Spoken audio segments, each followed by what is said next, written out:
కానీ చాలా మందికి చాలా హిడెన్ ఎజెండాస్ ఉన్నాయి. ఓ పక్క కాంగ్రెస్తో కలిసి ఉన్నారు, ఇంకో పక్క బీజేపీతో మాట్లాడుతున్నారు, ఎటు ఎవరితోనో అవసరమైతే అటు మాట్లాడుతున్నారు. అదేవిధంగా 2018 ఎన్నికలలో హరీష్ రావు గారు 25 మంది ఎమ్మెల్యేలకు ఎన్నికలలో అడిషనల్ ఫండింగ్ ఇచ్చారు, పార్టీ ఇచ్చింది కాకుండా. ఏడికేళ్ళు వచ్చినాయి హరీష్ రావు గారికి అన్ని డబ్బులు? 100% కాళేశ్వరంలో జరిగిన అవినీతి నుంచి వచ్చిన డబ్బులే. ఆయన ఆలోచన ఏం చేసిందంటే ఏమన్నా కొద్దిగా అటు ఇటు అవుతుందేమో రిజల్ట్, నా దగ్గర ఎమ్మెల్యేస్ ఉండాలని ఆలోచన చేశాను. నీకు అసలు అట్లాంటి ఆలోచన ఎందుకు వచ్చింది? నేను కట్టప్పలాంటోని కేసీఆర్ గారి దగ్గర ఉండేటోని అంటావు కదా, నీకేం అవసరం వచ్చింది ఎమ్మెల్యేస్కి సపరేట్గా ఫండింగ్ ఇవ్వడానికి?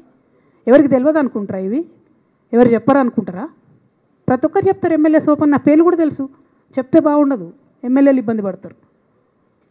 నేను అనేది ఏంటంటే 2009లో రామన్న సిరిసిల్ల ఎలక్షన్లో మా బంధువుకు సంబంధించిన వ్యక్తులతోని 60 లక్షల రూపాయలు పంపినారు హరీష్ రావు గారు రామన్నను ఓడగొట్టడానికి.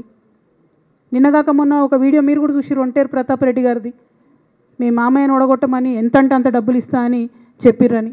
ఓ పక్క కేసీఆర్ గారిని ఓడగొట్టాలి, ఓ పక్క కేటీఆర్ గారిని ఓడగొట్టాలి, నిజామాబాద్లో నా ఎంపీ సెగ్మెంట్లో అందరు ఎమ్మెల్యేలను మేనేజ్ చేయాలి, అందరిని మన కేసీఆర్ కుటుంబాన్ని ఓడగొట్టాలి, విచ్ఛిన్నం చేయాలి. కానీ కేసీఆర్ గారి పేరుతో వచ్చేటటువంటి బెనిఫిట్స్ మాత్రం అన్నీ కావాలి.